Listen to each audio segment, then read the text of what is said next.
ඊළඟට ස්වාමින් වහන්සේ මේ වර්තමාන ලෝකයේ ගත්තම හුඟක් වෙලාවට අද දවසේ මිනිසුන්ට වැඩ කටයුතු බහුලයි. උන් සංකීර්ණ ලෝකයක ජීවත් වෙන. නමුත් භාවනා කරන්නට හැම දිනාගෙම වගේ උනන්දුවක් තියෙනවා. හිතනවා හැමෝම මටත් භාවනා කරන්න තියෙනවා නම් හොඳයි කියලා. මේ ස්වාමින් වහන්සේ අපිට දේශනා කරන්න ඔබ වහන්සේ අප කෙරෙහි අනුකම්පා කරලා මේ සංකීර්ණ ලෝකයේ මිනිසුන්ට සරලවම කරන්න පුළුවන් භාවනාවක් කුමක්ද ස්වාමීන්? තෙරුවන් සරණ ඒක වැදගත් අවබෝධයක් ලබාගත යුතු කාරණයක්. එහෙමයි. ඒ මොකද බෞද්ධයෝ වශයෙන් බෞද්ධයන් පමණන්නේ සමහර අබෞද්ධයන් පවා හරියට කැමතියි භාවනා කරන්න. එහෙමයි ස්වාමීන්. එතකොට භාවනා කරන්න වේලාව තමයි නැත්තේ කියලා හැමෝම කියනවා. එහෙමයි. එක මහත්මියෙක් මට දැන් අවුරුදු 40කට වගේ ඉස්සර ලියලවනවා අපි අසුරු කළ මහත්තයෙක්. එහෙමයි. ස්වාමින් වහන්සේ අපිට ධර්මයේ හැසිරෙන්න වෙලාවක් නැහැ. එහෙත් ධර්මයේ නොහැසිරෙන වෙලාවක් නැහැ කියලා. තේරුණානේ? එහෙමයි. ධර්මයේ නොහැසිරෙන වෙලාවක් නැහැ මේ මහත්තයා. කොහොමද ඒක වෙන්නේ?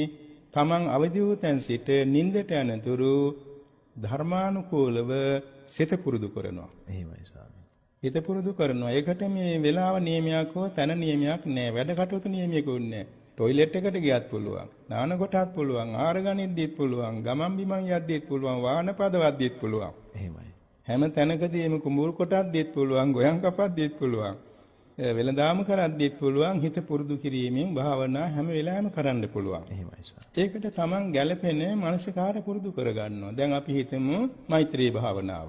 එහෙමයි. දැන් බොහෝ සෙයින් සමාජයක් එක්ක ජීවත් වෙන අයට හරියට ගැටුම් වැටුම් ඇති වෙන්නේ මෛත්‍රී මදි නිසා. එහෙමයි ස්වාමී. ඉතින් ඒක නිසා වඩාත්ම ප්‍රයෝජන වෙනවා තමන්ටත් අනිත් අයටත් හිතසුව පිණිස මේ මෛත්‍රී පුරුදු කිරීම.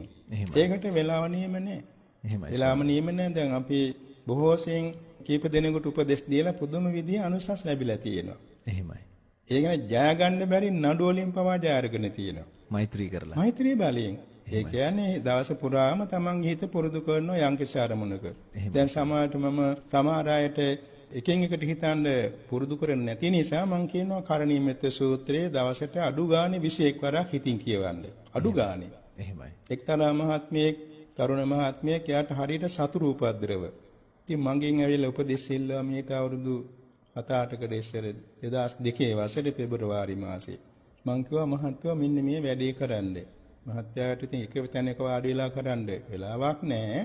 කරණීයමෙත්ත සූත්‍රයේ දවසට 21 වරක් අවදි වූ තැන් සිට නිින්දට යනතුරු ලැබෙන වෙලාවේ කරන්න. ඇඟිලි ගණන් කරලා ගණන් කරගන්න පුළුවන්. එහෙමයි සර්.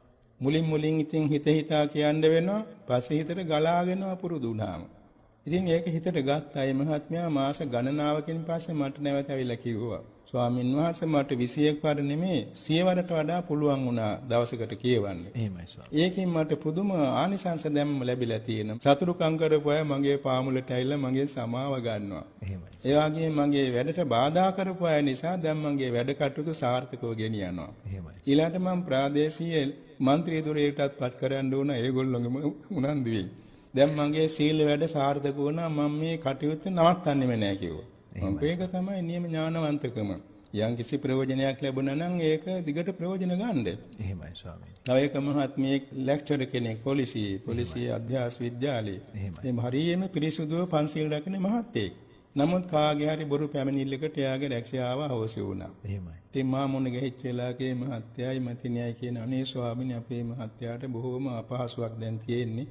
මේකට පිළියමක් උපදේශයක් ලැබේවා. ඊපස්සේ මම ওই උපදේශය දුන්න මහත්මලාට මේ භාවනා කරන්න කියලා කාලෙ වෙන් කරගන්න බැරි නිසා දවස පුරාම ලැබෙන වෙලාවක මේ කරණී සූත්‍රය ඉතින් කියවන්න. වැඩි කාල ගියේ නෑ. නැවත මාමුණ ගහලා කිව්වා අනේ ස්වාමීනි ඒක සාර්ථක ප්‍රතිඵල ලැබුණා. මට වැඩ තහනම් කාලෙත් වැටුප් ලැබුණා. මගේ උසස් තනතුරුත් උසස් කරලා දුන්නා. දැන් බොහොම ලස්සනට යා උසස් තැනක වැජඹෙනවා. එහෙමයි ස්වාමී. තවත් ඒ වගේ මහත්මයෙක් ඒ විදිහටම කරණීයමෙත්ත සූත්‍ර උපදේශය අනුර දාවල් වඩලා දිනන්න බැරි නඩුවකින් ජයගත්තා. මට ඇවිල්ලා කිව්වා අනේ ස්වාමීනි මම ඒකෙන් ජයගත්තේ මේ මෛත්‍රී බලය නිසා. තවත් මහත්මයෙන් ඕපාත පැත්තේ ඒත් මට ඇවිල්ලා කියනවා ස්වාමීන් වහන්සේගේ මෛත්‍රී බලය පුරුදු කිරීම නිසා මම නඩුවකින් ජයගත්තා කියලා. ඔය වගේ කීප දෙනෙකුට මම දීලා තිබුණා. ඒ කියන්නේ අද කාලේ දැන් මේ බොහෝසින් සිතට වේදනාකාරී දේවල් ලැබෙන්නේම අතීත භව සංසාරවල අපාතින් සිද්ධ වෙච්ච ද්වේෂ මූල කාය කර්ම, වචී කර්ම, මනෝ කර්ම, අකුසල කර්ම නිසා. එහෙමයි ස්වාමී. ඒ වායේ යටපත් වීමට තියෙන එකම පිළියම තමයි මෛත්‍රී බලය පුරුදු කිරීම. එහෙමයි. ඒක නිසා මෛත්‍රී භාවනාව. එහෙම නැත්නම් කැමැතිනම් බුදුගුණ භාවනාව. කැමැතිනම් කායගත සති ද්වත්තිංසාකාර භාවනාව. එහෙමයි.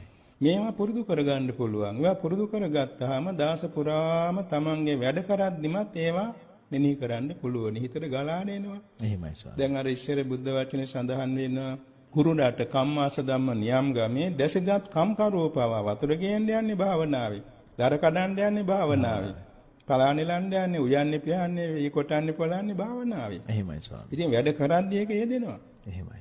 ඒ විදිහට නිසා මේ භාවනා කිරීම සඳහා ඒ ධ්‍යාන වැඩිම නෙමෙයි. හැබැයි ධ්‍යාන වඩන්නත් හයියක් ලැබෙනවා මේ අනුශක්ති වශයෙන් හිත පුරුදු කරගෙන ඉන්නකොට. එහෙමයි. යම් දවසක Tamande විවේක ලැබුණා නම් ධ්‍යාන භාවනාවක් වැඩුවොත් මේ අනුශක්ති පුරුදු කරපේ කෙනාට ඉක්මනින් ධ්‍යාන වඩන්න පුළුවන්. එහෙමයි ස්වාමී. ඒ නිසා අපේ සියලුම ජනතාවට අපි කරුණාවෙන් වටහා දෙන්නට ඕනේ භාවනා කරන්න වෙලාවක් නැහැ කියලා හිතන්න එපා.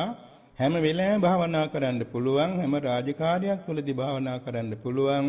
මේ අනුස්සති ක්‍රම Tamanට ගැළපෙන පහසු සරල අනුස්සති ක්‍රමයක් පුරුදු කර ගැනීම.